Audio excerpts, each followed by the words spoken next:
Attention all grill masters and backyard barbecue enthusiasts. Lynn's has everything you need to make your 4th of July cookout a success. From sizzling certified Angus beef steaks and mouth-watering burgers to fresh-cut fruit and all the condiments you desire, we have you covered. Browse our weekly ad for celebratory savings like 39 cents per pound seedless watermelon through July 4th and shop online at lynsgrocery.com for extra convenience. Lynn's, where delicious begins. This episode was first published on March 4th, 2024. The election of 1980. It is a crisis of confidence. People who want to work but can't find jobs are part of today's other bad economic news. Serious domestic problem. That problem is inflation. 36 cents. That's what this $1960 is worth today. Gas lines at many stations were a lot longer than normal. Why doesn't anybody contact the president? Why is he letting this happen to us? All of us must learn to waste less energy. They tell us we must learn to live with less. Some 60 Americans are now beginning their 6th day of captivity inside the U.S. Embassy in Tehran. The government of Iran must recognize the gravity of the situation which it has itself created. 222nd day of captivity, the 285th day of Massive Soviet military forces have invaded the small, non-aligned, sovereign nation of Afghanistan. The cause endures, the hope still lives, and the dream shall never die. I believe in the idea of amnesty for those who have put down roots and who have lived here, even though some time back they may have entered illegally. The American people now are facing, next Tuesday, a lonely decision. Those listening to my voice will have to make a judgment about the future of this country. Are you better off than you were 4 years ago? Reagan's revolution led to the first defeat of an incumbent president since 1932 and marked a sea change in American politics, summed up in a single line from the victor's inaugural address. The age of Reagan is over now, but this election still matters. That's next as we report history as it happens, a podcast from the Washington Times. I'm Martin DeCaro. Because it ushered in what some have called the age of Reagan. There's a fundamental change in the way the United States thinks about domestic policy, thinks about domestic economy, and even to some extent foreign policy. In this present crisis, government is not the solution to our problem. Government is the problem. But that's not the Republican Party of today. And I think the answer is very clear. On July 15th, 1979, President Jimmy Carter, sitting in the Oval Office, looked into the TV camera, into Americans' living rooms, and let loose a sermon that would define his one term in office, and not for the better, and would come to be known by a word he never uttered: malaise. Too many of us now tend to worship self-indulgence and consumption. Human identity is no longer defined by what one does, but by what one owns. But we've discovered that owning things and consuming things does not satisfy our longing for meaning. Carter appeared to be abdicating his role as leader and blaming the people, himself included, for their own afflictions, writes the historian Sean Wilentz, in The Age of Reagan. It was a form of anti-politics unlike any Americans had ever seen. The chief magistrate, who was supposed to inspire the nation and lift it out of its slough of despond, was instead complaining about unrelieved anguish and emptiness. Again, that is Sean Wilentz, page 98 of The Age of Reagan. A few months later, the man whom Carter would face in the election of 1980 announced his candidacy for the White House in made-for-TV remarks you would expect from a former Hollywood actor, meant to inspire, not lecture his audience. You know, someone once said that the difference between an American and any other kind of person is that an American lives in anticipation of the future because he knows it'll be a great place. Other people fear the future as just a repetition of past failures. Well, there's a lot of truth in that. If there's one thing we're sure of, it is that history need not be relived, that nothing is impossible, and that man is capable of improving his circumstances beyond what we're told is fact. Now, there are those in our land today, however, who would have us believe that the United States, like other great civilizations of the past, has reached the zenith of its power, that we're weak and fearful, reduced to bickering with each other, and no longer possessed of the will to cope with our problems.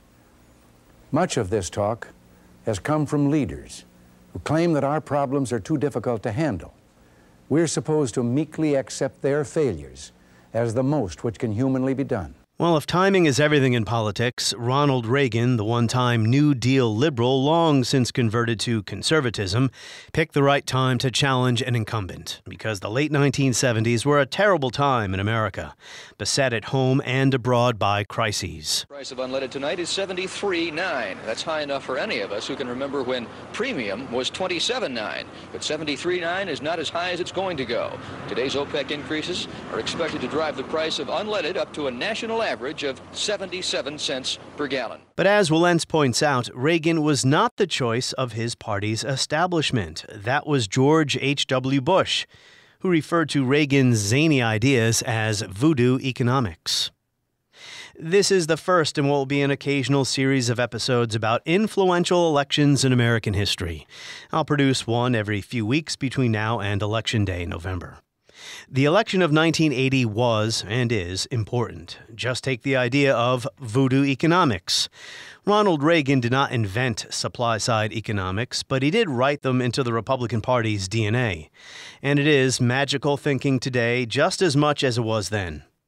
Now, here's a story that broke just as I was about to produce this episode. Researchers from Princeton University, the University of Chicago, Harvard, and the Treasury Department determined the big Trump tax cut of 2017 did not pay for itself as its backers promised, but rather helped explode the national debt. And the wage gains caused by the tax cut were also far below what conservatives promised. Still, a major difference between then and now, today's GOP opposes any and all tax increases, whereas Reagan agreed to raise taxes several times after that initial cut. Reagan also called for amnesty for undocumented immigrants. He negotiated with a state sponsor of terrorism, Iran. He angered the far right in his own party when he sought to de-escalate the Cold War with Gorbachev in his second term. Well, a lot of this came later on. What voters saw in 1980 was someone promising to restore American greatness. To stop inflation, we've got to put a ceiling on federal spending. We've got to crack down on waste, and we must lower our tax rates to encourage individual productivity. In California, where I was governor for 8 years, we went from near bankruptcy to financial help. We gave the taxpayers billions of dollars in tax relief, and we met the needs of our people. If we're going to stop inflation, we must do it now, not with bigger government. It takes better government. That's what we owe ourselves and our children. That's why I'm running for president. Only one man has the proven experience we need. Ronald Reagan for president. Let's make America great again. While Jimmy Carter looked impotent. Late yesterday, I canceled a carefully planned operation which was underway in Iran to position our rescue team for a later withdrawal of American hostages who've been held captive there since November 4th. After the Republican National Convention in Detroit, Reagan led Carter by 28 points. Yet, writes Walentz, Reagan's early advantage quickly melted, and from the middle of the fall campaign until Election Day, it seemed highly possible that Carter would win. So Reagan changed his position on debates. He had insisted that any debate include the third-party candidate, John Anderson. But now, a week from the election, Reagan and Carter shared a stage in Cleveland. Governor Reagan, as a matter of fact, began his political career campaigning around this nation against Medicare. Now we have an opportunity to move toward national health insurance with an emphasis on the prevention of disease, an emphasis on outpatient care, not inpatient care, an emphasis on hospital cost containment to hold down the cost of hospital care for those who are ill, an emphasis on catastrophic health insurance so that if a family is threatened with being wiped out economically because of a very high medical bill, then the insurance would help pay for it. These are the kind of elements of a national health insurance important to the American people. Governor Reagan, again, typically is against such a proposal. Governor, there you go again. There you go again, one of Reagan's famous one-liners. Lentz goes on to write that Reagan did not look at all like the fiery extremist Carter had denounced around the country. Here instead was a calm, friendly, attractive man who seemed to know exactly what he was talking about. Then in his final statement, Reagan looked straight into the camera and let loose his barrage. Are you better off than you were 4 years ago? Is it easier for you to go and buy things in the stores than it was 4 years ago? Is there more or less unemployment in the country than there was 4 years ago? Is America as respected throughout the world as it was? Do you feel that our security is as safe, that we're as strong as we were 4 years ago? If Carter had bested the challenger on fine debating points, Reagan completely took over the event, and now with less than a week to go, he took over the election. Again, that is Sean Wilentz, page 124 of The Age of Reagan. Well, the age of Reagan is over, but some of its ideas and attitudes endure to this day, or they have evolved into a radical form of anti-government fanaticism. Still, Reagan's presidency did leave a mark, but his party has changed. Donald Trump's GOP has divorced itself from Reagan's foreign policy. Just look at Ukraine. So why is the election of 1980 important? What has endured and what did not? Jeremi Suri is a historian at the LBJ School of Public Affairs at the University of Texas at Austin. He is the author of The Impossible Presidency and host of This Is Democracy podcast. Jeffrey Engel is founding director of the Center for Presidential History at Southern Methodist University. He is the author of When the World Seemed New, George H.W. Bush and the End of the Cold War. Jeffrey Engel, welcome back, my friend. Hi, good to talk to you. And Jeremi Suri, welcome back. Nice to talk with you as always, Martin. Jeremy, I'll start with you. Why does the election of 1980 still matter? Because it ushered in what some have called the age of Reagan. And many would say that the precursors to that had been in place, maybe even going back to the Nixon years. But there's a fundamental change in the way the United States thinks about domestic policy, thinks about domestic economy, and even to some extent foreign policy. And 1980 marks that. It's an approximation for that shift from the era of what is still the world of the New Deal and the world of the Vietnam era to something that's post-New Deal, post-Vietnam. Yeah, Jeffrey Engel, I think of election of 1932 because of what was happening in the country at the time. You know, good thing for Franklin Roosevelt, he wasn't elected in 1928. He would have been blamed for the Depression. 1980 comes around. Well, it's a good thing that Reagan didn't win the nomination in 76 and Ford won because that was a tough year for Republicans, right? If you were to give every president in American history, draw a card and each one is a decade, which one you'd like to have if you were president. I mean, obviously, Great Depression's bad, Civil War wins, but nobody would want the 1970s either. The end of the 70s during Carter's years, obviously, we're in the wake of Watergate, so distrust in government. We're in the wake of Vietnam, so distrust, if you will, in some American institutions. There's oil shocks. There's difficulties in the Middle East. This is not a great time to be president, and I think Carter historically has gone down as not one of our better presidents, but I think compared to the time he had, it was remarkably good, actually, compared to what he had. But nobody could have been successful during that period. Yeah, I think the age of Reagan is over, but I still see the residue. I still see some carryover in certain respects, and we're going to return to that near the end of this conversation. Right now, we're going to dive into what Jeffrey was just discussing. Jeremy, I'll let you pick it up. What state was the country in 1979, 1980 as the election is about to roll around? Why don't we start with domestic problems first? It was an incredibly dismal time at home, far more dismal than anything our students have experienced, even including COVID. COVID was scarier in certain ways, culturally more difficult, but economically, the late 1970s saw double-digit mortgage interest rates. Some people were paying more than 20% for their mortgage. It saw gasoline prices that were unaffordable, just a breakdown of American industry. And most significant of all, I think, for domestic economy, there was what was called stagflation, where you have high inflation and high interest rates. Economists taught us that these are supposed to be inversely related, but instead we had both at the same time. So people were out of work and the cost of goods were going up. And I remember this as a kid. I mean, there was just a sense that we weren't in a depression, but that we were in a downward spiral we couldn't get out of. And then add on to that the humiliation that came with leaving Vietnam in 75, but more than that, the Iran hostage crisis, which begins in late 78, early 79, when American diplomats in Tehran are taken hostage by Iranian students. That's right. And the fecklessness, or the apparent fecklessness of the U.S. government. All of this made the late 70s feel like a period when America was in decline, and no one really saw a way out of it. Jeremi just mentioned the Iran hostage crisis. That's in 79. Carter takes office in January of 77. So we're post-Watergate, post-Vietnam, but we're still the Cold War.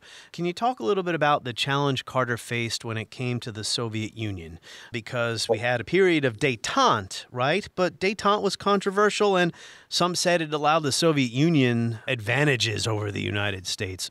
Détente was controversial. Détente, essentially, for those who don't recall, was, if you will, a lessening of tensions, kind of a normalizing, if you will, of Soviet-American relations, in particular, Soviet-Western relations to a lesser extent. Essentially saying this Cold War thing is going to be permanent, and let's learn to live with it in some ways. And what that afforded critics of the Soviet Union and critics of détente were able to come together and essentially say, you're allowing this regime to get by with evil. It may be an evil that we have to live with. It may be a despicable regime. But if you're going to say, let's learn to live with it, that's basically accepting your own, compromising your own values. This is, of course, at the same time in the international system where the concept of human rights itself is really being codified and really being established in international law. The concept itself, human rights, obviously, have been sort of bantered around for centuries in some extent, but the term, I think, largely since World War II. But in the 1970s, it becomes an actual part of international law.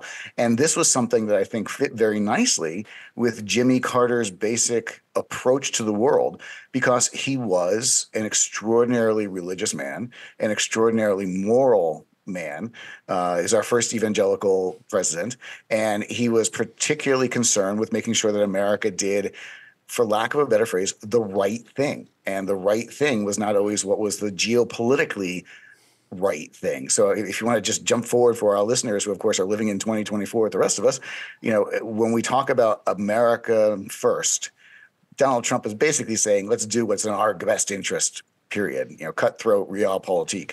That was not Carter. Carter was trying to say we are a model and a leader for the international system, which, of course, just to fast forward for a second on Carter, sure, for lack of a better phrase, blows up in his face in some ways in the Soviet invasion of Afghanistan in 1979, when Carter, having tried for several years this approach that the United States will essentially treat the world with an open hand, basically gets that hand smacked away by the Soviets, and he realizes that the Soviets are just as bad as all of his critics said they were.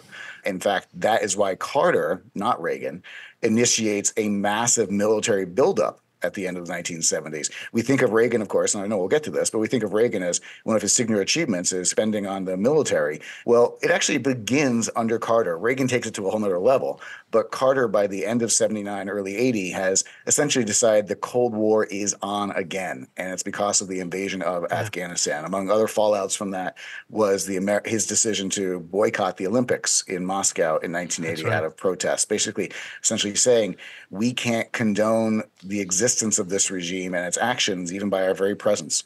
We have a much more serious prospect now even than existed back in 1936 when the Olympics were held in Berlin. It was serious then. In retrospect, it's obvious. I met last week with the Minister-President of Bavaria in Western Germany, who's running for Prime Minister this year, the Chancellor. He said, if only the Olympics had not been held in Berlin in 1936, the course of history could have been different. We face a similar prospect now. I'm determined to keep our national interest paramount.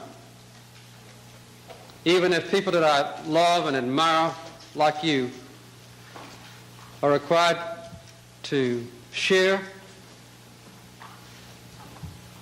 in disappointment. So the 1980 Olympics, it's fascinating in capturing, I think, what Jeffrey was talking about so well, which was the desire that the Carter administration had to take a moral stand against what it saw as aggressive terroristic behavior by the Soviet Union. Cyrus Vance, who was Secretary of State until he resigned right after the attempt to rescue the hostages in Iran, Cyrus Vance was one of the strong proponents of the United States boycotting the Olympics after the Soviet invasion of Afghanistan. And the reason he argued for this, in part, was because he had been on the 1936 U.S. Olympic team, and he had been in Berlin for the Nazi Olympics. And for the Carter administration, for Cy Vance, it was very important not to make that same error. He was embarrassed in retrospect that the U.S. had participated. And so when he saw barbaric Soviet behavior, he thought that the way to deal with this was to take a moral stand and not participate in the Olympics. That turned out to be a very unpopular position. That's right. For the Carter administration to take. But it's a fascinating story about how history matters for decision makers themselves. So, Carter didn't really... I did not know that. That's why I tune in every week for this podcast. I did not know that about Cy Vance. Yeah, I learn a lot from my guests all the time, including Jeffrey Engel. How about that? Or as my wife would say, useless information. I have a surplus of it, as does Jeffrey. Yeah, well, Reagan did not like... That's our profession. Reagan did not like détente, and Carter wasn't crazy about it either. He felt like he had to create some space between his policy and the previous administration's plural policy. But, Jeremy, let me just stay with you here about this issue, and Jeffrey, you can weigh in on this as well. I have Sean Wilentz' great book here, The Age of Reagan. Jimmy Carter's appeals for human rights would have rung hollow, especially in the U.S., had he failed to criticize the Soviet Union.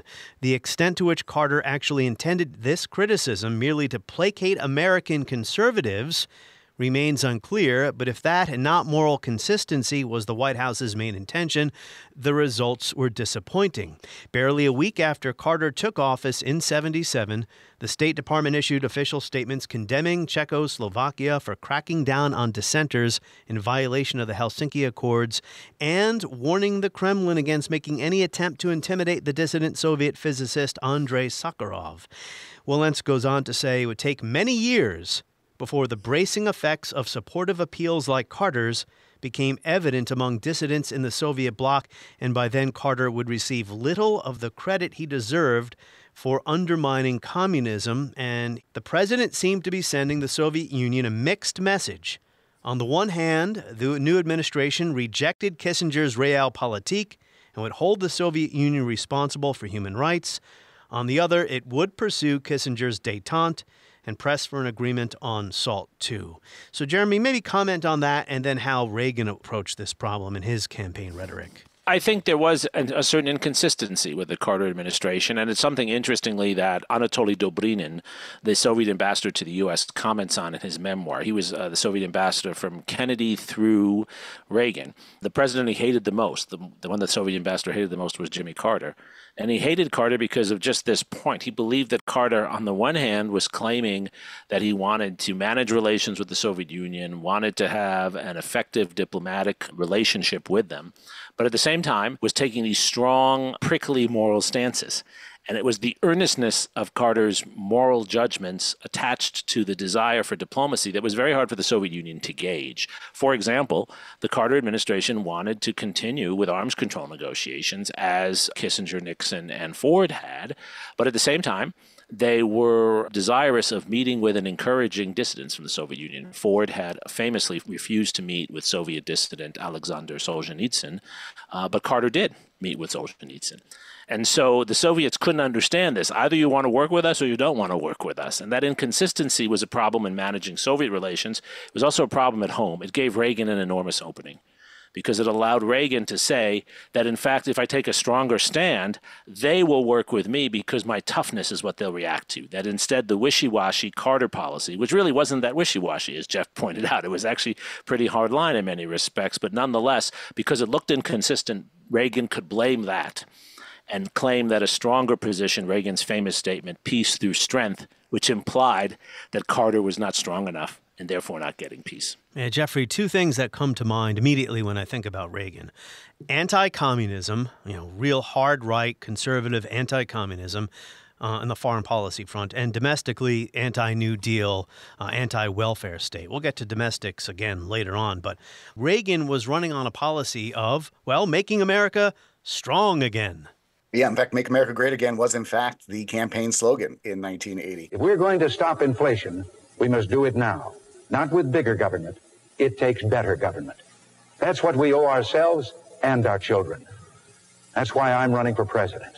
Only one man has the proven experience we need. Ronald Reagan for president. Let's make America great again. For those who've abandoned hope, we'll restore hope and we'll welcome them into a great national crusade to make America great again. Reagan himself, obviously a very interesting and controversial and complex man, Reagan himself never came out against the New Deal.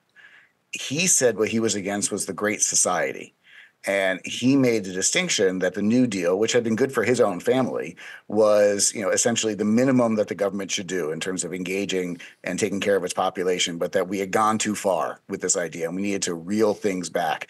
And the thing that I think is most important for people to remember about Reagan in the 1980 campaign is that he was considered quite the radical within the Republican Party.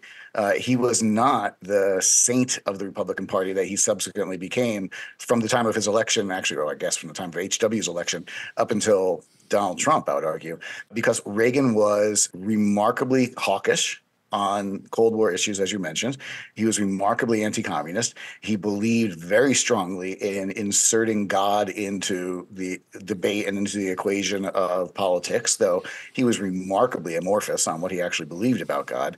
One of the things to understand about Reagan is that there are presidents who you study more and more and you understand more and more, and then there are presidents who you study more and more and they become more of an enigma. Reagan is in the latter category.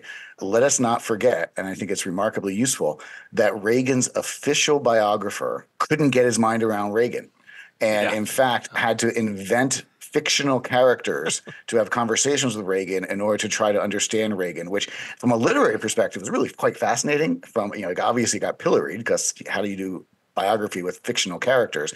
But that sort of proves the point that this man who had spent years studying Reagan, and most of Reagan's friends too, would say, I'm not sure I really understand him at the end of the day. Just an impenetrable person. So was Reagan actually religious? I don't know. But he was certainly willing to cuddle up to those political forces. What's really remarkable about Reagan's rise was, Watergate had only been a few years before, and that was supposed to be the death knell of the Republican Party. Goldwater's candidacy. Conservatives will never win because they're just too extreme. But then Reagan comes along and, how popular were his ideas among the American public? To what extent were Americans yearning for his brand of anti-government conservatism? We'll call it that. I don't think they were. Part of being an effective candidate is moving people to a position they wouldn't have been in otherwise. What Reagan offered were three things in that campaign that made him a brilliant campaigner. First, he offered hope. This he learned from Franklin Roosevelt. I think Jeff nailed this earlier on, right? He never renounces the New Deal because even though his policies are not New Deal policies, Franklin Roosevelt is in some ways his hero. He repurposes the New Deal. Exactly. So the sense of hope wins out in American campaigns over nastiness. That's the first thing. Secondly, Reagan found easy enemies. It wasn't that people were convinced that he knew what to do, but they thought he had identified the problem. And one of the problems for him was bloated government, too much bureaucracy, all the things that were frustrating everyone in the late 1970s. We can't get things done. Why can't we get things done? And why isn't the government helping us? Because the government's in the way. And then the third thing Reagan offered, I think, which is really important, is he promised Americans that they could win again, that they could win the Cold War. The challenge of détente was in some ways, Kissinger confronted this in the very beginning, détente was a very un-American idea because it was the idea that you can't conquer the West, that somehow there has to be some kind of compromise, that we're not going to settle all this land and make it better, that somehow we're going to have to compromise with all these other people. Détente was a very Kissingerian view of the world, a very Spenglerian view of the world, which says that no one power can get what it wants and that in the end you have to form a set of compromises and accept half a loaf, not a full loaf. What could be more un-American than that?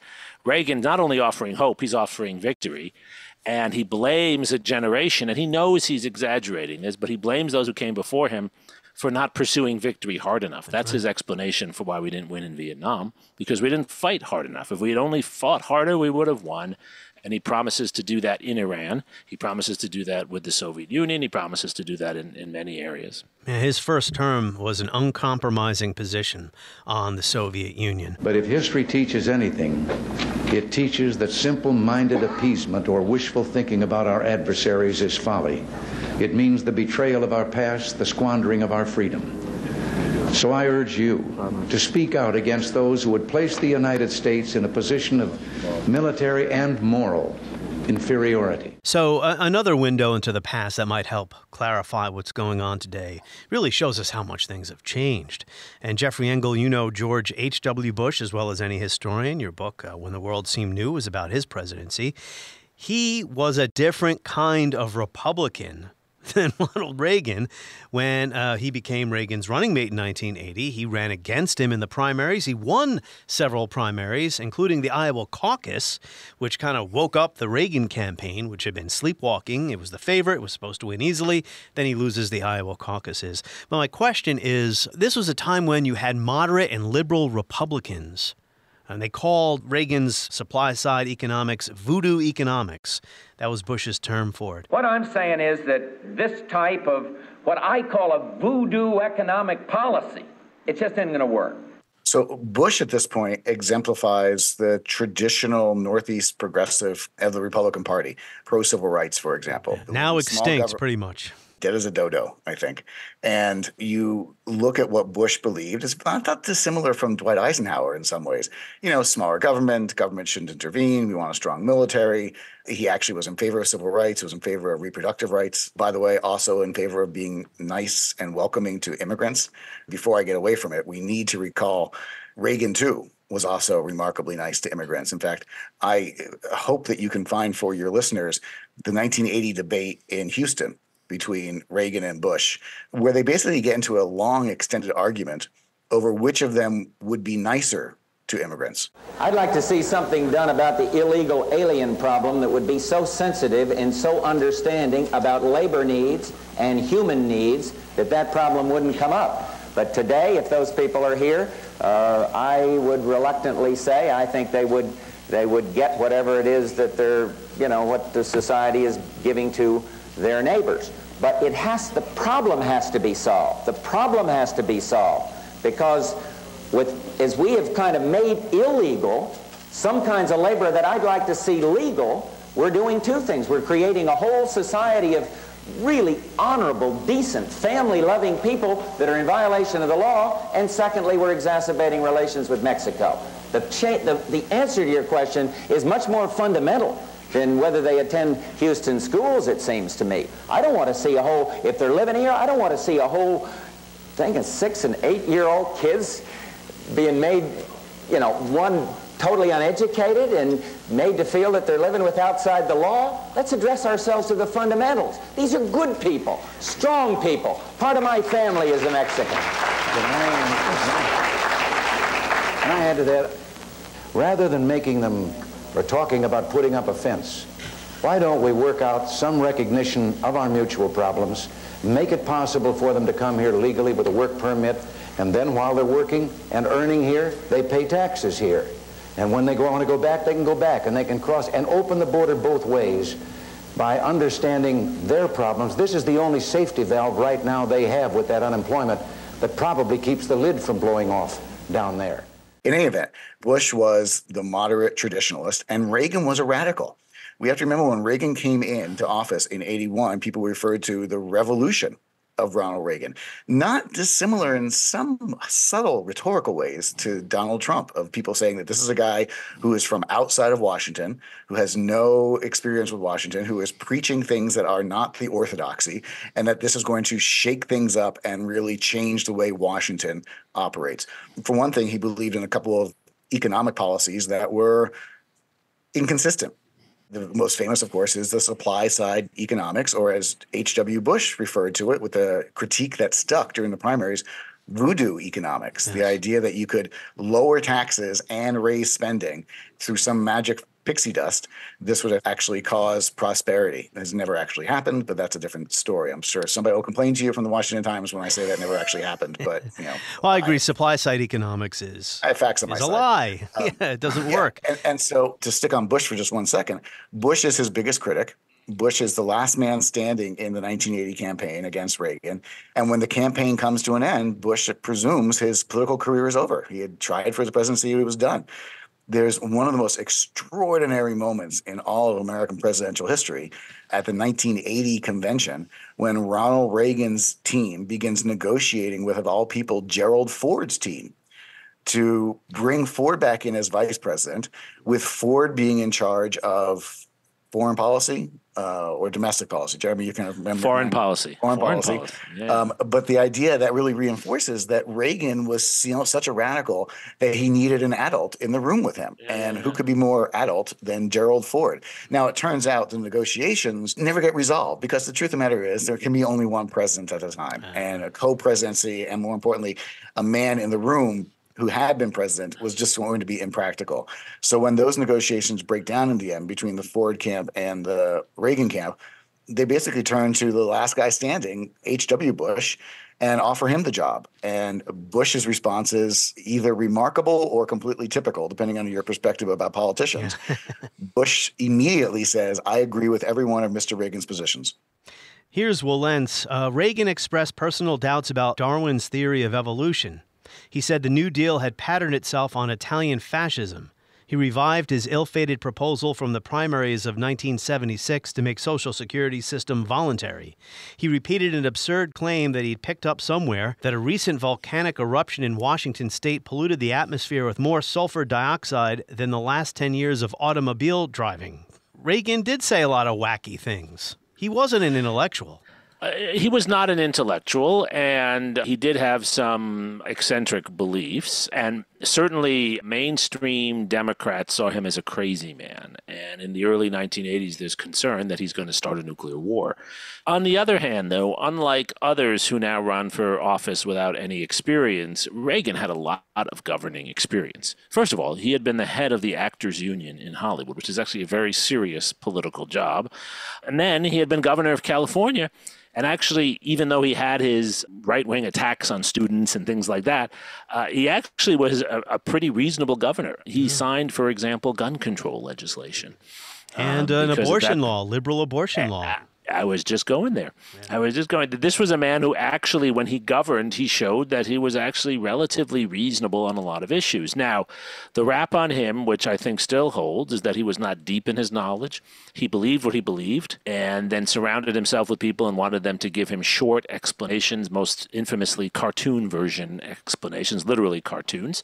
But he was serious, and this was someone who wanted to solve problems in his own way, and he also surrounded himself with very serious people. The fact that he considered Gerald Ford and then George H.W. Bush as running mates, the fact that he hired Jim Baker, who was George H.W. Bush's best friend and Mr. Establishment, to run the White House, that tells you a lot about how serious he was about governance. The ideologues tended to be in roles like Ed Meese at the Justice Department and elsewhere, where they were pursuing cultural and niche policies. But for mainstream stuff, this was a very serious person, Ronald. He was a pragmatist when it mattered. Yeah. I mean, he had to know how to negotiate and have a give and take.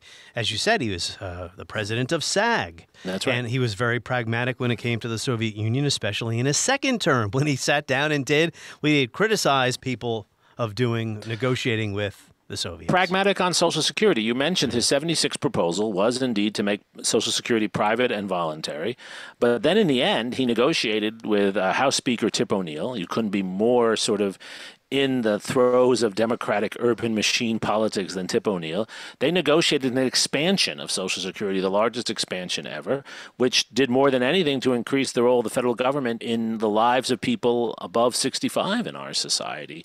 He blew open the budget, spent more money than other presidents had. So, yes, he was an ideologue, but he also was focused on what he saw as problems that needed to be solved. Yeah. Well, and this speaks to his brilliance.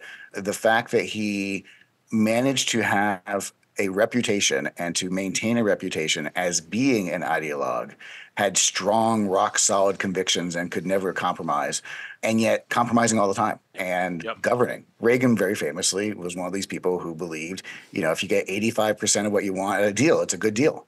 Exactly. And because no one could question that he wanted 100%. It's sometimes useful to think of foils to understand the original character. One of the critiques of H.W. Bush during his entire career, but also in particular during 1988 and when he tried to become president himself, was that he was not a true conservative.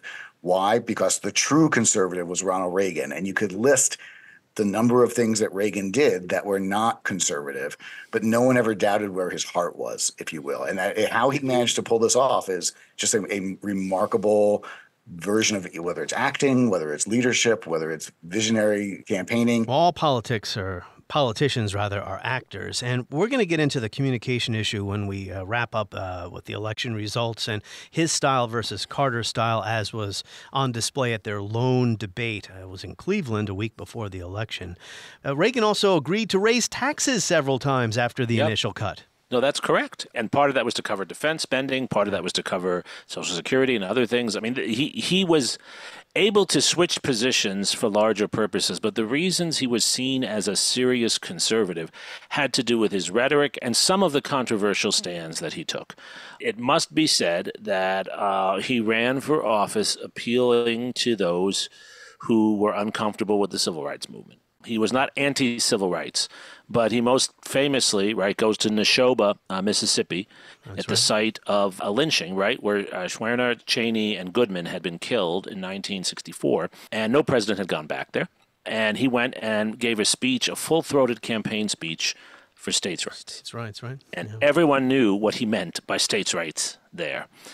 I'm not saying that Reagan was a racist. I actually don't think he was. I think he was insensitive to some issues. But this is to Jeff's excellent point, that he was able to earn his bona fides with people on the far right by taking strong cultural stances. A prayer in school was another one. That gave him room then to compromise on the wonkish policy issues like taxes and things like that. Well, let me make 2 points in response and in agreement. He never said anything that you could definitively say make him a racist. However, racists, the Ku Klux Klan in particular, endorsed him. So, whatever he's saying, the people who were racist found appealing. Similarly, I want to quibble with my colleague just 1 second. Reagan never actually raised taxes. His White House was very clear in all the information they put out that whenever there was a tax increase, you would not refer to it as a tax increase. They referred to it as a revenue enhancement. Technically, according to the White House, Reagan never raised taxes, but he had 16 different revenue enhancements. Okay. The effect of that on your checkbook, by the way, is remarkably similar. Yes. Well, I guess it's almost revenue enhancement season. We're coming up on April in a few weeks here. I was going to get to this subject later, but I'll tackle it now before we move back to the Democrats and the campaign, because I do think it's important when we look back on elections as being inflection points or really important elections that mark a sea change in our politics. The conservative movement and what it stood for, the ideas that underpinned it. Both of you are, of course, familiar with the historian Rick Perlstein, who's been writing a multi-volume history of the conservative movement and his engagement with ideas. And here is Perlstein writing, "Sometimes ideas have a powerful motor force in history. Sometimes they do not. So it's the historian's job to discern which, what, when, and how actual ideas actually affect the course of history or not. Ideas in the sense of serious intellectual work that diffuses outward to influence a wider public were very important in the later 1970s, when the writings of formerly liberal intellectuals known as neoconservatives did so much to make conservatism respectable to journalistic and political elites. But ideas in that sense were not, in my considered judgment," writes Perlstein, "nearly as influential in the rise of conservatism in the 60s and 70s. Just a little bit," Perlstein says. And he says, historians frequently overemphasize the importance of ideas in driving the conservative movement. Friedman, HAIH, etc. I don't know, Jeremy, what do you think of this? Yeah, I tend to agree with Rick. I think, as with most things, he might overstate things a little bit, but I think he's generally right. This was not a revolution made by Milton Friedman and others who came up with all kinds of free market ideas. Neoliberalism matters, but neoliberalism is a rationalization in many respects for grabbing political power. I think Reagan did have some serious impulses, and those impulses were ideas of a kind, but they were not intellectual ideas. He believed the New Deal had gone too far, that the Great Society was taking the New Deal farther than Roosevelt ever would have imagined it going, and it was too far. He believed the United States needed to be stronger in the world and flex its muscles more often. He believed that the greatest source of growth for the United States was the innovation of the free enterprise system. Those things he believed, and those things he actually knew a fair amount about. He wrote speeches out by hand in the 1970s that he delivered on radio. Just like we do podcasts podcasts. He was doing radio shows. And just like you, Martin, he had to write his own scripts. So he actually did know a bit about this stuff, but he wasn't a deep thinker, not at all. These were articles of faith for him. They were non-falsifiable. And he motivated and mobilized people around them, and then he attached them to other ideas. This is what Jeff is talking about. A good politician takes what they believe and attach it to what you believe and convince you that what you believe is what they believe. And so he would appeal to people who were against civil rights, for example, even though he might not have been against civil rights. He appealed to people who just wanted to lower their taxes, even though that's not really what was mostly motivating him. And that was his work as a politician. He was a brilliant politician, as Jeffrey said. And when he would explain his, say, proposals to deal with this problem or that, or his worldview in his very catchy way, right? That was a reflection of how he thought. That wasn't a distillation of some more complex idea.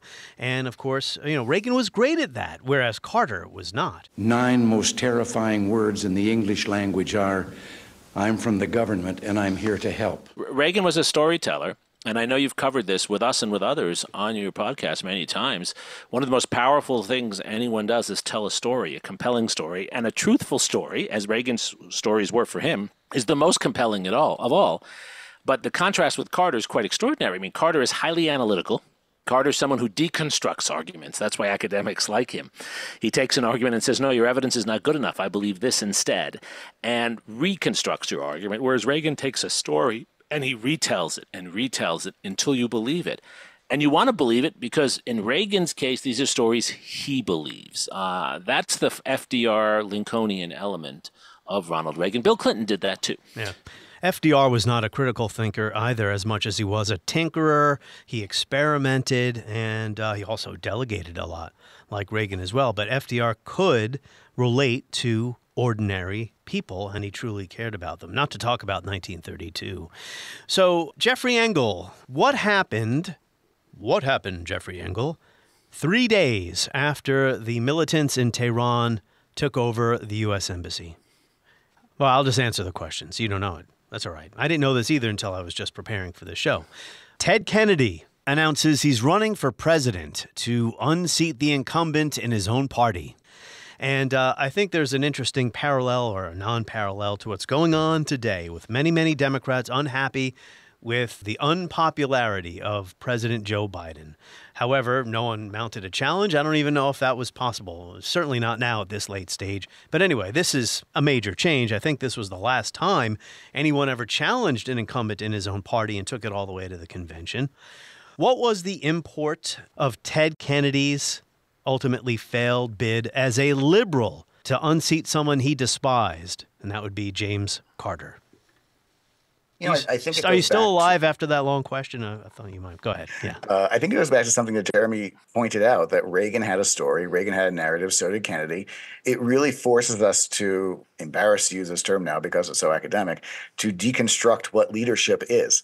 That it's not merely, to some extent, knowing what direction to go in. It's being able to get people to follow you in a particular direction. Kennedy offered a pure liberalism, if you will. Reagan offered a purer form of jingoism and patriotism. One of the things that I think is hard to impress upon our students is, again, Reagan, maybe to some extent like Kennedy, is one of those people that everything doesn't actually add up when you talk about him because you can't ever express that flash of charisma. Reagan had, among other things, remarkably good taste in choosing opponents. Jimmy Carter was such a flawed candidate and such a flawed president that his own party created a significant challenge to him. Similarly, just to jump ahead, in 1984, Reagan runs against Walter Mondale, Jimmy Carter's vice president, who was so, I shouldn't say unpopular, because I don't know anybody that didn't like Mondale, but nobody liked Mondale. Well, that was the election that taught Democrats they had to stop being liberal. So they ran. Well, and he wins one state. But here's the thing: if you break down the numbers, as political scientists want to do, if you break down the numbers, this is actually one of my favorite stats of the entire semester when I teach this to my students. 2/3 of the voters who cast ballots for Reagan in 1984, according to exit polls, when asked what grade you would give the president, A through F, gave Reagan a C- or worse, but better than the other guy. I argue that Reagan was not really as popular as people remember. By the time he leaves office in '88, he's gone through numerous scandals, not least of which is Iran-Contra and the discussion of perhaps presidential impeachment. And the economy, the economic recovery wasn't as strong as people remember either in this first term. So. Not at all. Not at all. And remember, people vote on where they think the economy is going. But things start to improve by '84. It's not that things were great. It's that it was morning in America again. Well, morning means you got a full day ahead of you. So, Jeffrey, you know I love you. I asked you about Ted Kennedy, and here we are talking about '84 and Walter Mondale. I'm happy to talk about Ted Kennedy. Just following on what Jeffrey said, I think that's actually super helpful. First of all, I think the analogy, just to get it out, of Ted Kennedy to today would be Nikki Haley running against Trump. Because Ted Kennedy was not simply running as a more charismatic alternative to Carter, although he was. He was running by saying, I'm taking the Democratic Party back to where it should be, what my brother did, right? I'm taking it back to the true democratic liberalism. The rap on Carter that was voiced by many Democrats, particularly Northeastern Democrats, was that he was actually a Georgia Southern Democrat who was disguising as a liberal when he wasn't, and that he wasn't actually pursuing the things that mattered most. For example, that he was taking too hard a line with the Soviet Union. For example, that he was not a believer in welfare policies. He was a critic of many of the welfare policies of the Democratic Party, that he didn't take an interest in public education in the same way, all sorts of things like that. And so Kennedy was running saying, look, this man who's in charge of our party has stolen our party, has taken it in the wrong direction. And he had a remarkably articulate vision. Kennedy's speech at the Democratic Convention is a wonderful speech in articulating what the Democratic Party had been before the mid-1970s. And that's what he's offering, if I might say so, similar to what I think Nikki Haley's trying to do today. She's not running as a non-Republican. She's saying that Trump has stolen the party from what the party should be. RFK Jr., it seems to me, is running a personal attack on the two candidates, particularly on Biden. But I don't see an alternative vision in the same way that Kennedy was offering, Ted Kennedy was to Carter. Yeah, Kennedy's candidacy did not go well. He did a TV interview where he was asked a basic question, why are you running for president? And he stumbled. Why do you want to be president? Well,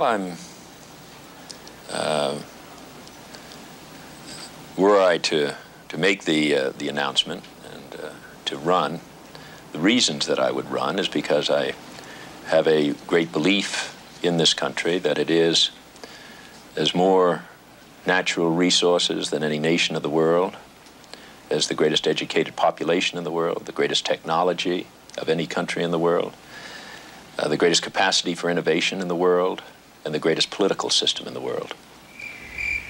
And yet I see at the current time that most of the industrial... Anyone who goes back and watches, and you can, watch that rousing speech from the DNC in 1980 rather than his uninspiring answer to Roger Mudd there.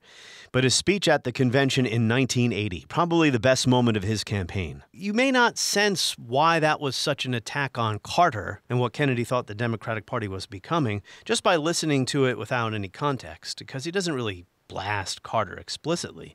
But what he is saying is we can't abandon liberalism. The implication being both the Republicans and now Carter, the Democrats, are abandoning liberalism.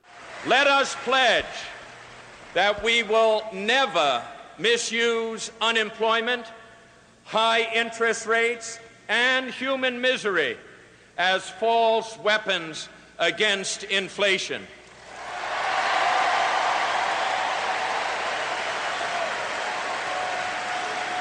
Let us pledge that employment will be the first priority of our economic policy. Let us pledge that there will be security for all those who are now at work, and let us pledge that there will be jobs for all who are out of work, and we will not compromise on the issues of jobs.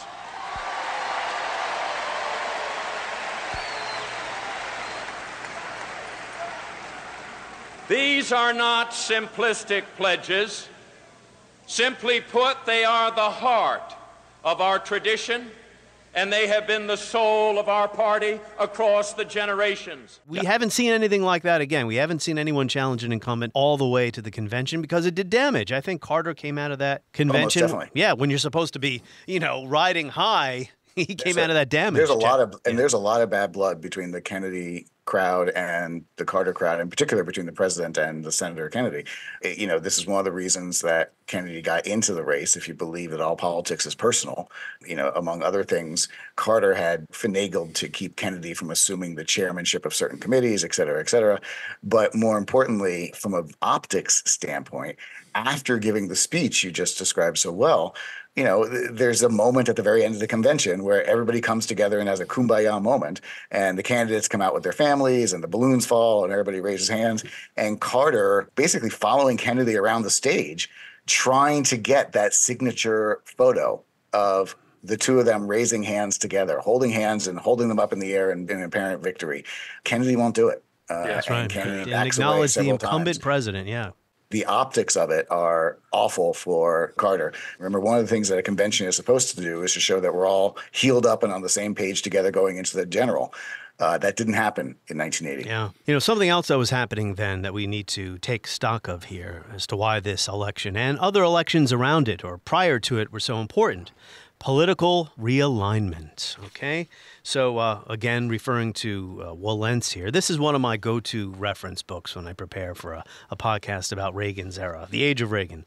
Reagan's strategy involved mobilizing the growing constituencies of the new right, above all, northern blue-collar whites, and these people had been in FDR's camp, and, writes Walentz, evangelical Christians, as well as the Republican Southern strategy base, while Reagan lambasted the Carter administration nationwide for its failures in the economy, which we've discussed, and in foreign affairs. So you want to talk a little bit about the political realignment that is happening and the constituencies that are shifting beneath the candidates?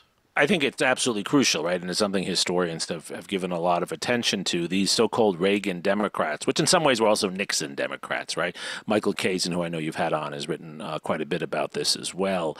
I think the realignment that is occurring is there's two elements to it among many others that are worth emphasizing that I think Reagan understands. First of all, the country is more suburban. And the heart of the Democratic Party is in an urban working class at this point, an urban working class that's white and African-American and Latino, et cetera. And these suburban voters, they have different interests. One of the things they're very interested in is having more local control over their suburbs. The whole point of moving to the suburb was to get out of the city. And the problems of the city get associated with the Democratic Party machines. And so the Republican Party is able to pull away from the Democrats, some of these formerly Democratic voters who have moved from Queens, from Flushing, Queens, to Westchester County, for example, or from, like my wife's family, from downtown Chicago to Highland Park to the North Shore.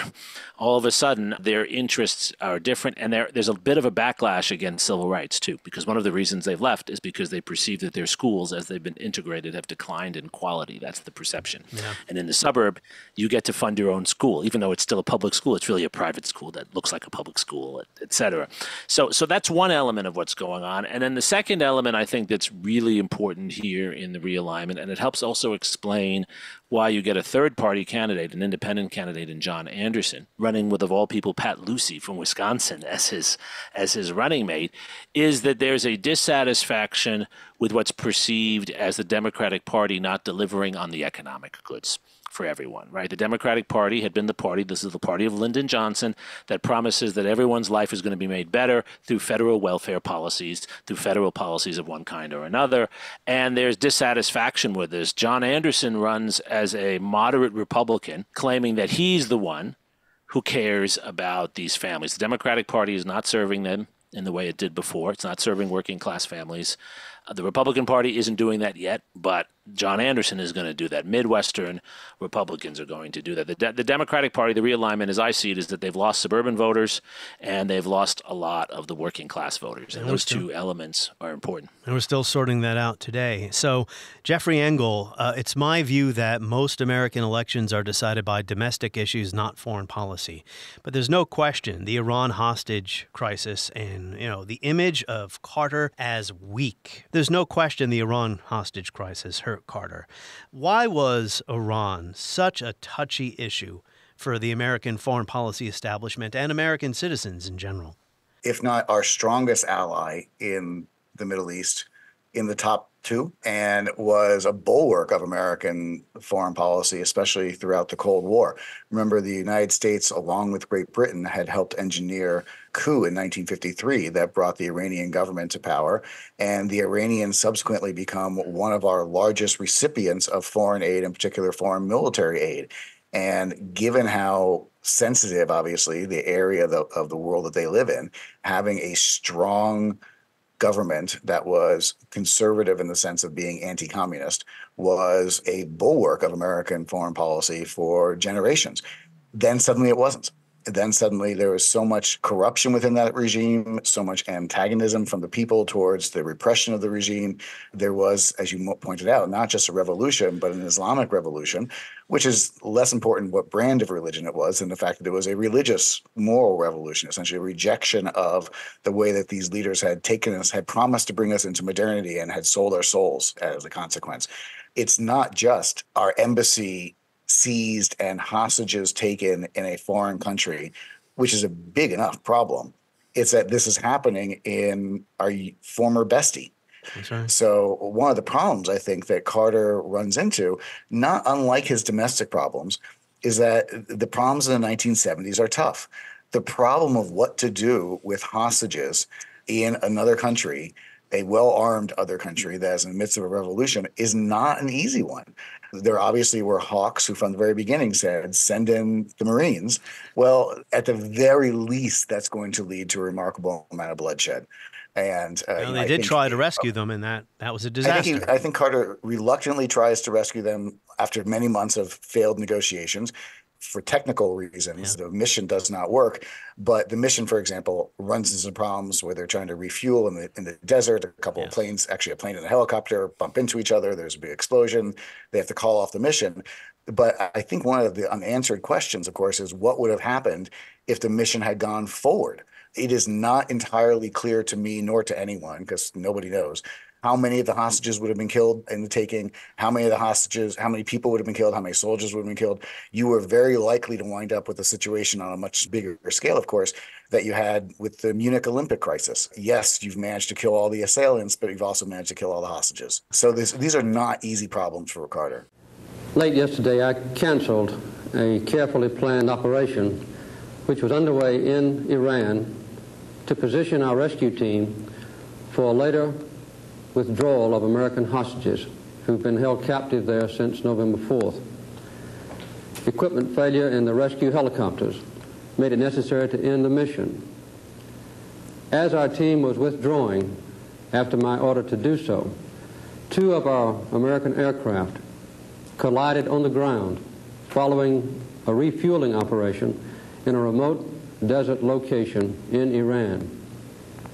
Other information about this rescue mission will be made available to the American people when it is appropriate to do so.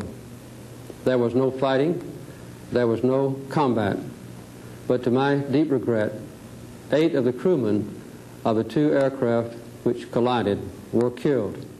And Jeffrey, what about the decision to let the Shah into the United States? Yeah, so the Shah of Iran is a longtime ally of the United States, going back to the Eisenhower years, bastion of conservatism in the way that American policymakers liked during the Cold War. And he is wickedly corrupt, no one doubts that, but also is sick. Carter is forced with the question when the Shah asks to come to the United States for treatment for his cancer, what do you do? What do you do with a man who has been deposed and infuriated his own people, and yet also is a longtime friend and a longtime ally of the country, not necessarily of Carter himself, but of the country? Can you just really turn away an old man who has cancer? And these are the kind of moral questions that Carter was wrestling with, ultimately decides to admit the Shah, which ultimately instigates further tensions between the new government in Iran and the United States. So this is a good example of the fact that the 1970s dealt Carter with not just bad situations, but really situations where the only question is what's the best, worst outcome as opposed to the worst outcome. Just another side note on that. Carter's initial inclination, although he had personal affection for the Shah, was not to admit him. And in fact, Brzezinski reinforced that. But then Henry Kissinger, who had been out of office but was still incredibly influential, a kind of shadow figure, pushed very hard with members of Congress and members of the administration for the Shah to be admitted. And Carter became concerned, first of all, that he looked callous, but he also became concerned that that was actually going to be used by the Republicans against him. And so he admits the Shah. And then that makes things far, far worse. It's actually the admission of the Shah to the United States that motivates the students, not the Ayatollah Khomeini, but the student radicals within his movement to attack the U.S. Embassy. So it's a classic case of unintended effects. And it is worth saying, I think we're getting to this point, Martin, that even though it looks in retrospect so obvious that Reagan is going to win, I could lay out a scenario where without the Iran hostage crisis, Carter could actually have done a lot better and maybe even won this election by showing that he was standing up to the Soviets in Afghanistan and making the case that Reagan was a crazy man who didn't have a better solution to the problems of the time. It looked like that was a possible route for Carter. Yeah. Iran is really what makes it hard for him to run for re-election. You know, I was going to ask next about that. You know, how did the polls look? But just a couple more remarks before we wrap up here and talk about that debate and then the outcome. And then, of course, the lasting, as I mentioned at the very top, we will return to this, the lasting consequences or ramifications of the Reagan Revolution. It appeared that Carter was incapable of solving any of the problems that he didn't necessarily create, but that he had lost control of the narrative. And, you know, he does give the crisis of confidence speech. That was in the summer of 1979. He was at Camp David for several days, and, you know, in secret, cobbling together this major address to the American people. And the initial response wasn't all that bad, but then in the days and weeks to come, the message kind of sinks in, and people are saying, why is the president seem to be scolding us for this shallow materialism that he says is the root of our problems? And then he fires his cabinet. It just looked terrible. But just as we're losing our confidence in the future, we are also beginning to close the door on our past. In a nation that was proud of hard work, strong families, close-knit communities, and our faith in God, too many of us now tend to worship self-indulgence and consumption. That really wasn't a question, was it? No, but compare that image for the American people to what Ronald Reagan was offering. Yeah. You know, I think the crisis of confidence speech, what typically referred to as the malaise speech, though, of course, as presidential historians, we all now get to snicker and say, you know, he never actually used the word malaise during the speech, but that's how it became understood. When you go back and read it today, Reed's like a really smart, thoughtful man who is wrestling with really big issues. He's basically saying, you know, we are concerned with numbers, we are concerned with material gain, and we have lost the fact that a community means that we are all in this together, and we need to be better Americans. And Reagan offers a different solution to the same exact problems. Reagan's solution is don't tighten your belts. You're great. Keep doing what you're doing. Spend more trust in yourself. Don't reflect upon yourself. Be who you were before. Since then, he has blamed to the people for inflation, OPEC. He's blamed the Federal Reserve System. He has blamed the lack of productivity of the American people.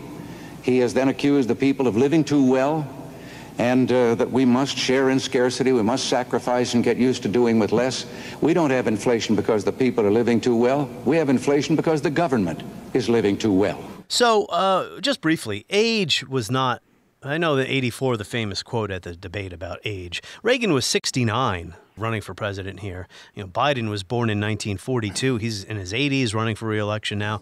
Reagan was older compared to past candidates, but he looked great. He was born in 1911. Carter was born in 1924. So in 1980, neither man seemed too old to be president. I mean, it didn't seem like age was a big issue here, was it? Not in 1980. I think it became an issue in 84. Well, I think Reagan starts to fade by the end of his second term. You can see it. I think that's right. So all this terrible stuff is happening to the country. What were the polls saying? It actually looked pretty close. I mean, Reagan was ahead, but it looked close. People were surprised at the spread on election night. There was not a prediction of a rout of any kind. And, of course, the Electoral College made it look like more of a rout than it was. But Reagan did clearly win, and it's worth saying he won in both the popular vote in the electoral vote in the way you're supposed to do this. A little more than 50% of the vote, and Carter had 41% of the vote. But it was looking a lot closer.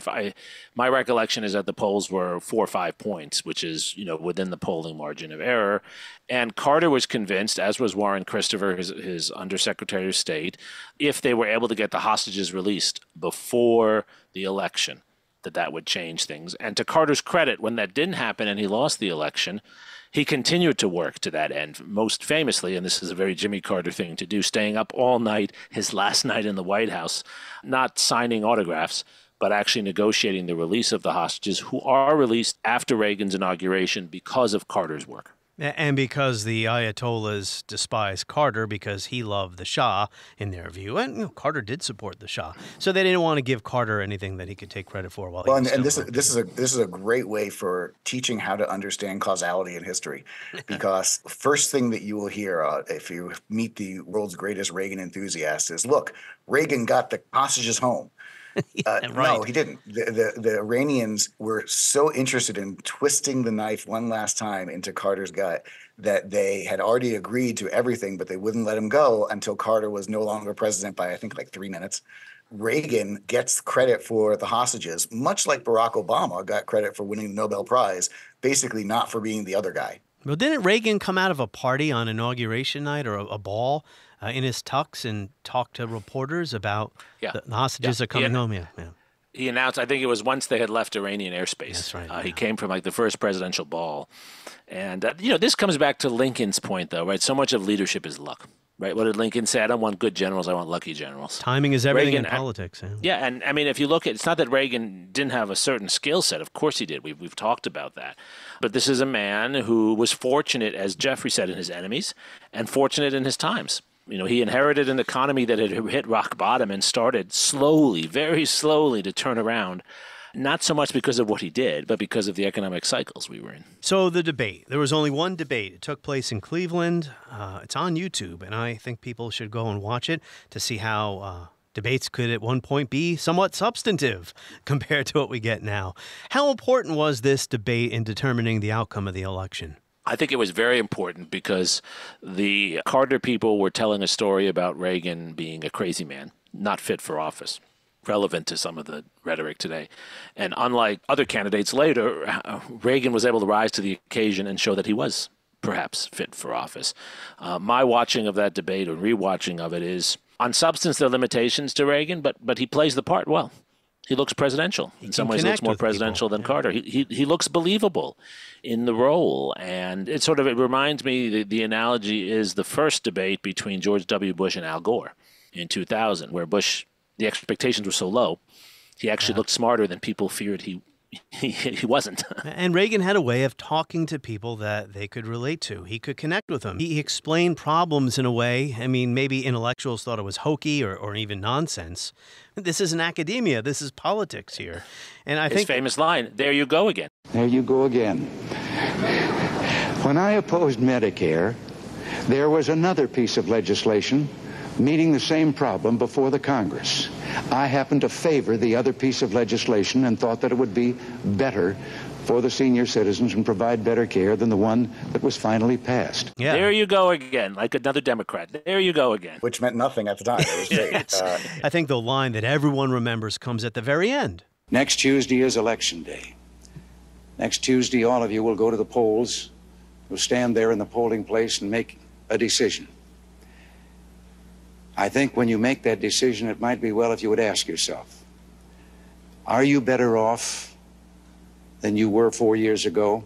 When we add up everything about Reagan, as I mentioned before, it doesn't always paint the full picture, because I have lectured any number of times about Reagan and had to both undergraduates, but more importantly to adult students, to senior students, to retirees and alumni. And I've learned something very important from talking to them, that when I gave a lecture that pointed out all the various and sundry contradictions of Reagan, one of our best alumni friends pulled me aside and said, everything you said was right, but you don't get it. Reagan was inspirational and optimistic, and that America benefited from having an optimistic person at the end of the 70s. Totally. And you can't quantify that. My father was an immigrant from India. And he had no affection from any of Reagan's policies, at least at first. But I remember it's one of my first political memories as a 7-year-old, how excited my father was when Reagan won the election. And he said, it's because now we have a president again we can be proud of. That as an immigrant, Jeremy, as an immigrant, it's important that we have a president we believe in, right? And that was, I think that's what Jeffrey's getting at. For people who in the past had not been Republican voters, the contrast with Carter was really powerful. Jeffrey Engel, lasting consequences of Reaganism. I do think the age of Reagan is over, but we still see, how should I put this, the residue. Reagan wasn't an anti-government fanatic, but another soundbite that lives on forever comes from his inaugural address, right? Anti-government fanaticism now permeates Reagan's old party. I think that's right. I think the way I understand Reagan overall is if you think about American politics as a traditional spectrum, left to right, Reagan winds up moving the entire political discussion 10 degrees to the right. Ideas that had been considered liberal were off the table by the time that he leaves office and enters and the country enters the 1990s.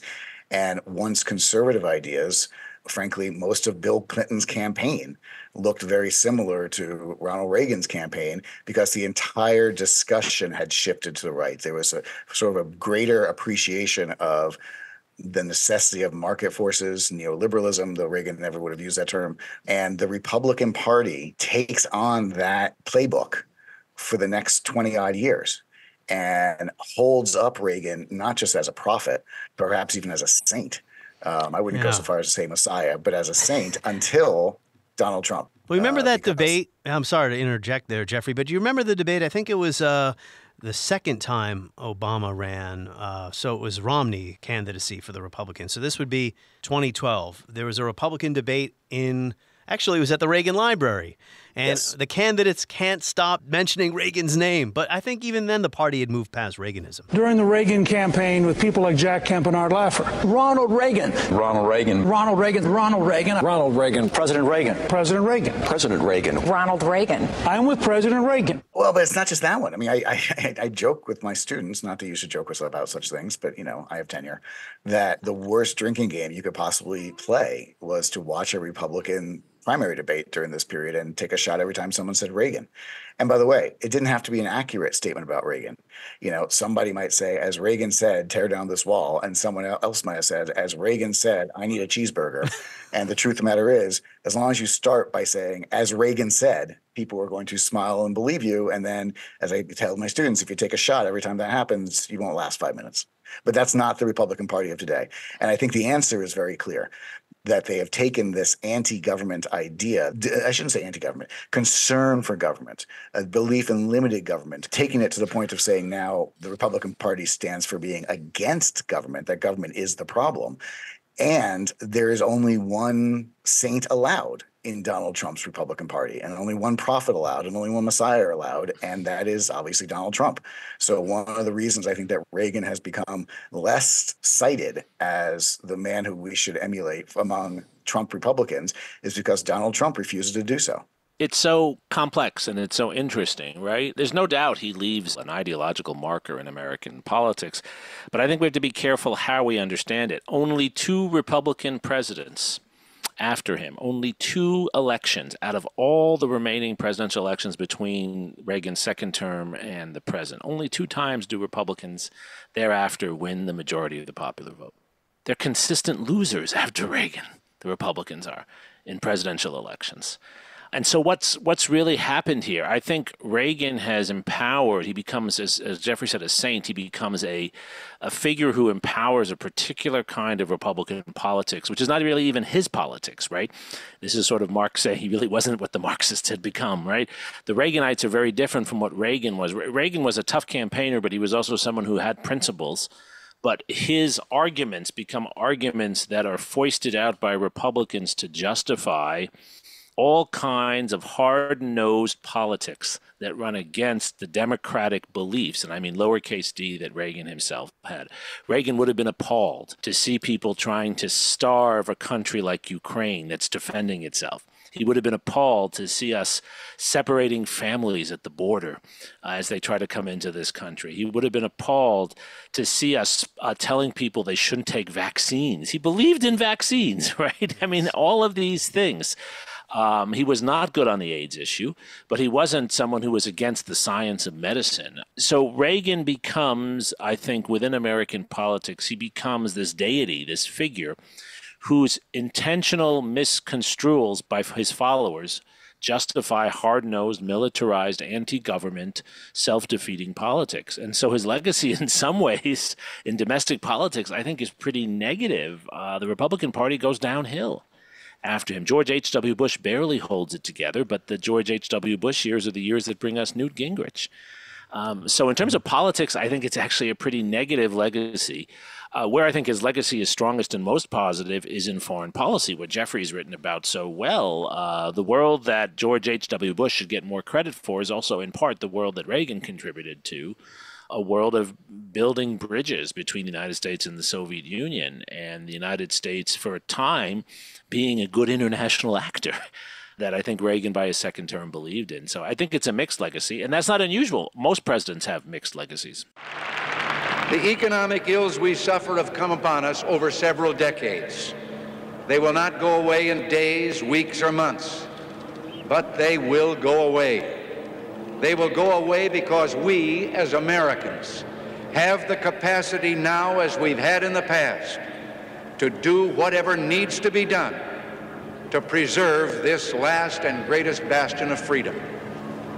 In this present crisis, government is not the solution to our problem. Government is the problem. On the next episode of History as It Happens, what would Russia look like after Putin? We'll tackle that subject with Liana Fix and Maria Snegovaya as we report History as It Happens, a podcast from the Washington Times.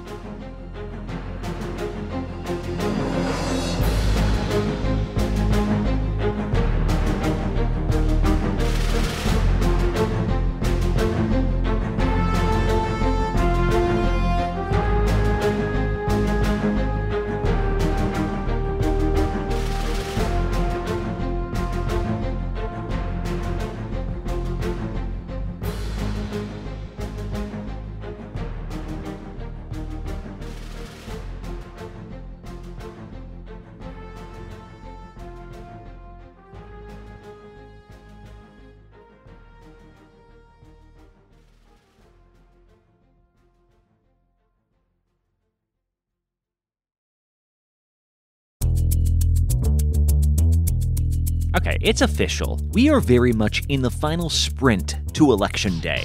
And face it, between debates, polling releases, even court appearances, it can feel exhausting, even impossible to keep up with.